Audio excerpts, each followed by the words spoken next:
Money runs this city. It always has. But what happens when the man in charge of New York's government treats City Hall like another Wall Street investment? When power, policy, and profit are blended into one.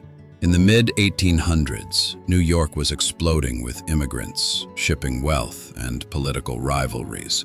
Out of this chaos emerged one man who saw politics not as service, but as business. His name was Fernando Wood, twice elected mayor, a congressman, a real estate speculator. To his supporters, he was a strong executive who gave the city order.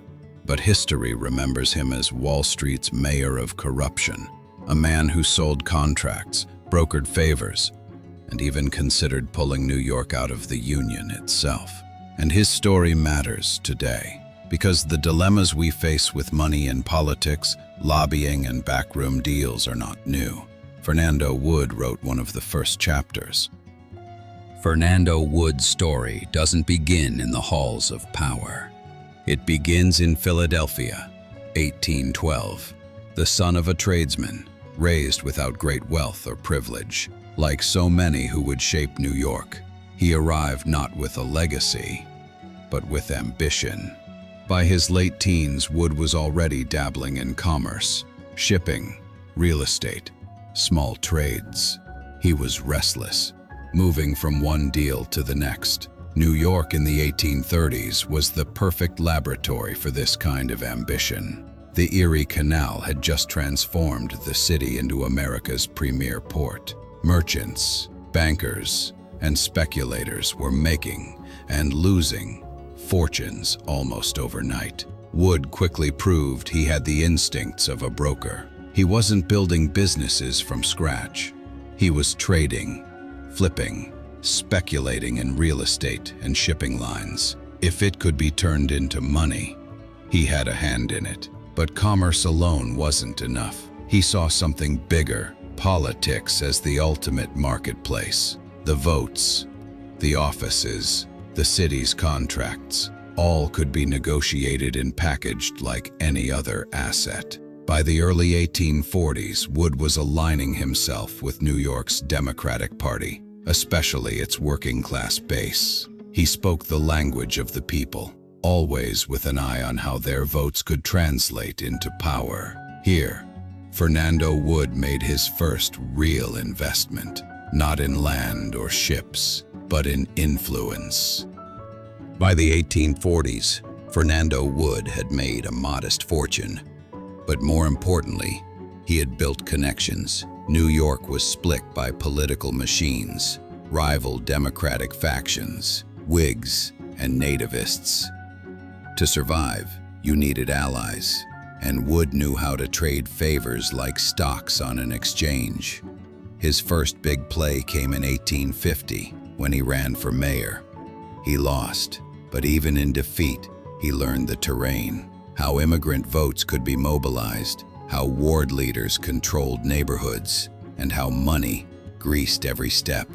A few years later, he tried again. This time, the climate favored him. The city was growing fast, and voters wanted a strong, centralized leader who could keep order. Wood, slick-haired and sharp-tongued, promised exactly that. He also promised something else, that City Hall would not forget the working man. Behind the speeches, however, was calculation. Wood understood that the mayor's office controlled patronage, jobs, contracts, and licenses. Every decision had a price tag. To Wood, winning office was like buying a seat at the richest table in America. In 1854, Fernando Wood was elected mayor of New York City. He was just 42 years old, and almost immediately, he began reshaping the office, not into a civic institution, but into a business empire. When Fernando Wood entered City Hall in 1855, he wasted no time. To many, he looked like a reformer, promising efficiency, lower taxes, a modernized government. But beneath the surface, Wood was consolidating power the way a financier consolidates capital. He moved quickly to centralize authority in the mayor's office. Where previous mayors had deferred to aldermen and committees, Wood pulled decision-making upward. That meant fewer checks, fewer rivals, and more opportunities to steer contracts and appointments as he wished. Patronage became his currency. Jobs on the docks, positions in the police force, city contracts for street cleaning or construction, all flowed through his approval. Support him, and you were rewarded. Oppose him, and you were cut out. The press noticed. Critics accused Wood of turning City Hall into a private brokerage house. Whispers of bribes, kickbacks, sweetheart deals circulated widely, but Wood brushed them off. He framed himself as a strong executive standing up against chaos, a mayor who could run the city like a business. And in a sense, he did. The problem was, the business wasn't New York's. It was Fernando Wood's. It didn't take long for Fernando Wood's empire to draw fire. His grip on contracts and appointments sparked fierce backlash. Opponents accused him of selling influence openly, turning every city decision into a transaction. The biggest flashpoint came with the police. Wood stacked the force with loyalists, men who owed their badges to him. When critics in Albany tried to curb his power by creating a new, state-controlled police force, Wood refused to recognize it. The result was the police riot of June 16, 1857. Two rival police forces violently clashed on the steps and in the corridors of City Hall.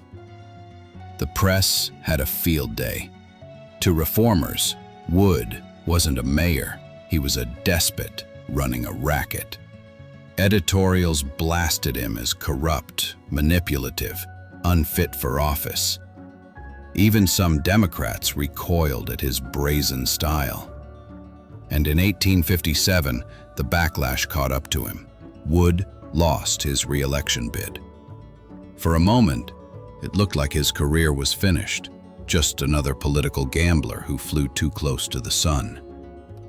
But Fernando Wood was not done. Like any shrewd investor, he treated defeat as temporary. He simply waited for the market, this time the political market, to turn back in his favor. And it would. In politics, as in finance, timing is everything. And Fernando Wood had a knack for it. By 1859, New York was restless again. Immigration was surging. Poverty was everywhere. Rival factions were paralyzing city government. Many voters longed for the strong executive Wood had promised just a few years earlier. Sensing opportunity, he staged his return. He campaigned as the man who could bring order, efficiency, prosperity back to the city. And this time his message landed. Wood was re-elected mayor of New York, a stunning comeback for a politician many had already written off. But the New York he stepped into was not the same city he had left. The nation was on the brink of civil war. Wall Street was jittery, and the question of slavery divided not just Washington, but New York itself. The city's economy was deeply tied to Southern cotton. Banks, shipping firms, insurance houses, all profited from the trade. Wood knew this better than anyone, and once again he saw a way to leverage politics like a business deal. His second term would not just be about contracts and patronage. It would be about positioning New York itself inside the greatest national conflict of the century. January 1861. The nation was breaking apart. Southern states were seceding. Banks trembled. Shipping routes faltered. And every conversation on Wall Street was colored by one question. Would war destroy the economy? Then Fernando Wood dropped a bombshell. In a speech to New York's Common Council, he floated the idea that New York City itself should secede from the Union. Not join the Confederacy, but become its own independent city-state, what he called the Free City of Triinsula. His argument was simple. New York's prosperity depended on open trade with the South. If the Union collapsed into war, the city's shipping, banking, and cotton trade would be ruined. Why should New York sacrifice its wealth for Washington's politics? The suggestion shocked the nation. Newspapers mocked it as treason. Critics called Wood a Wall Street mouthpiece, willing to sell out the union for profit. But the proposal revealed something deeper. In Wood's worldview, money came first. National unity, moral principles, even democracy itself, all negotiable if they threatened the city's bottom line. The idea went nowhere, but it cemented his image. He was no longer just a corrupt mayor. He was the face of a city where money outweighed loyalty and where politics could be reduced to a balance sheet. Fernando Wood's secession talk ended his mayoral career. By 1862, he was out of City Hall. But, like a shrewd trader shifting portfolios, he wasn't leaving politics, just changing markets. He reinvented himself in Washington. Elected to Congress, Wood became a leader among the so-called Copperheads, Northern Democrats who opposed the Civil War and resisted Lincoln's policies. He argued against emancipation, against expansion of federal power, and always in favor of preserving business ties with the South. In Congress, his style was familiar, sharp, combative, transactional. He built alliances when they suited him, and broke them when they didn't. Even as he gained seniority, Wood never shook his reputation as a man guided less by principle than by profit. Back in New York, his legacy lingered. The methods he perfected, patronage, contract deals, and using public office as a lever for private gain, became the blueprint for Tammany Hall's rise. Later bosses like William Boss Tweed didn't invent corruption in New York. They inherited a system Fernando Wood helped professionalize. To his critics, he was the embodiment of cynical politics. To his supporters, he was a man who gave voice to the city's commercial class. Either way, Wood's fingerprints were on the very machinery of urban power. Fernando Wood died in 1881. Wealthy, powerful, and still controversial. Some obituaries painted him as a visionary who gave New York strong leadership, others as a crook who sold out the city to Wall Street. But one thing is clear. He set a precedent. He showed how political office could be run like a business, where contracts and influence were the commodities, and loyalty was the price of entry. New York would see bigger scandals: Boss Tweed, Tammany Hall, the Gilded Age robber barons. But Wood was an early architect of that system, a reminder that corruption doesn't appear overnight. It's built, deal by deal, until it becomes the foundation of governance itself.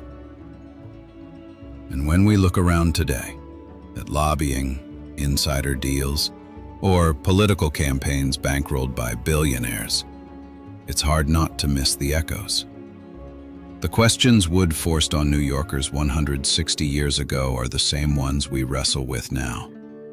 Who controls the city? The voters or the money? When politics and finance merge, whose interests come first? Fernando Wood's story doesn't offer easy answers, but it does offer a warning.